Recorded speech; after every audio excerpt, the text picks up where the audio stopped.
Hi again, guys, and welcome back to Quite with a Y, filmed in front of a live studio audience. I'm not kidding. If you hear echo, ignore it, and if you hear voices in the background, mainly screaming, also ignore it. What you're watching right now is probably like the most awful gameplay I've ever made you look at. I would be surprised if your brain isn't glazed over just about now, but I'm really proud of what I put together here. Today I wanted to talk about mobile gaming, and that's why you're seeing Wordscapes on the left, because that is the only mobile game I have any reasonable amount of experience with to talk about and act like I'm an expert in. Did you know that they run tournaments on the crosswords on that game, and I've been in the top 10 for a split second before getting BTFO'd by some random guy with no life? Regardless, even if I'm not top 5,000 on the esports league, I am willing to bet that either I already have or very soon, Wordscapes, by amount of hours played, will become my most played game. A while ago, if I said that, I would have been a little ashamed, but I have no shame anymore. I've already had to lay out my entire life in front of y'all, but in a funny way. And the fact that I've ended up in this mobile gaming hole, something that in the past I used to think I was above, but really no one is,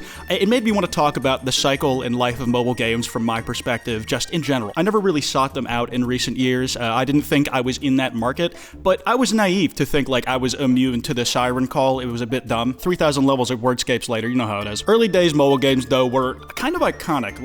I feel like everybody has their first experience playing Brick Breaker, but there were also your games like Pocket God and Doodle Jump and Angry Birds. Jetpack Joyride, they all had microtransactions, but they were very iconic in their own right because they were the only games on the App Store that people would actually play. It was like Smash Bros. Crossover when I saw there was a Doodle Jump section in Pocket God. When a Pocket God sequel dropped, I was all over that shit. Like a dog eating its own poo, man. I was on that. And honestly, it was kind of neat at the time because there was a unison, a real culture around the 5 games that people actually played. You don't really see mobile games like Angry Birds becoming multi-million, billion-dollar franchises anymore that spawned 2 animated movies. Rest in peace to the original. And it was really exciting at the beginning, but nowadays not so much. As a console gamer back when I was 12, I heard that COD Zombies, from World at War and in Black Ops 1, had been ported to mobile, looking like absolute dog ass, but still ported to mobile.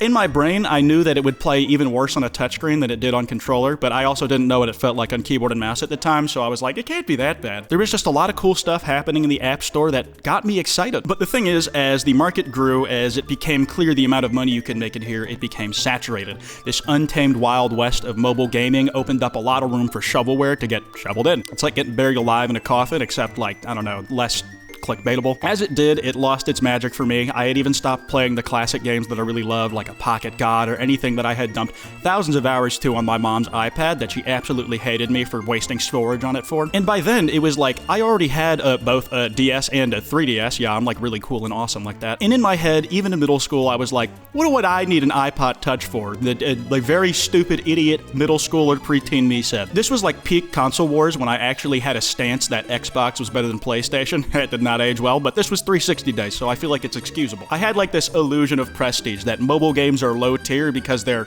on a smaller screen. I don't know. People would talk about Nintendo in general like that as well. The thing is, though, there's always another level above you. As a console player, I myself was a peasant to people who were gaming PCs. The term PC Master Race is still in the lexicon of modern day culture. It's a bit odd. Do not look up the etymology of that. You'll go insane. But a lot of people would say mobile gamers weren't real gamers and that we were above such dribble. I never really outwardly expressed it. I didn't feel passionately about it, but I felt like I was in the in-group, and that made me my balls feel they were bigger than they were, and I just carried around like they were. And I even got up on the next notch of that ladder. Eventually, I ascended to PC gaming, and by that I mean I got something with the lowest graphics card you could ever get, so that it could maybe edit a video and maybe run Mirror's Edge at 240p, and I'm not kidding when I say that. But when I first got this little pooey gaming laptop that would have aged out in less than a year, I felt like I was on top of the world. The thing is, it's still a race to the bottom because there's always a rung above you. Even if you have a gaming PC, you are not a PC gamer or one of the cool ones if you don't have the highest end rig. And these machines are getting more powerful each year. There really is no hierarchy. It's just who's willing to shell out the most money for the things they like to do. And there's nothing wrong with that. And after I realized that in my years since my selfish and very, very childish way of thinking, I've become a man of the people once again. I am part of the proletariat. Please do not kill me. It became clear to me that however you play is a good way to play because who cares, dog? It's your free time. Have a good one. If that's cookie clicker, I may side-eye at you and laugh at you, but honestly, it's not that big of a deal. It's especially like that with phones being more powerful than the consoles I used to play on. Like, a 360 is probably less capable than the newest Android phone or Samsung phone. I don't know about Apple because I have never looked at the specs on those once. I only buy it because it has iMessage. And hey, even beyond like the local processing power of a device, game streaming is kinda ass right now, but it's becoming better very quickly. It lets you play like full-ass Xbox games even if you don't have a PC or a console, and it apparently works pretty well from like what I've heard. Not perfect by any means, but it's an option for sure. And to put it in perspective, games that I found to be, cutting edge and just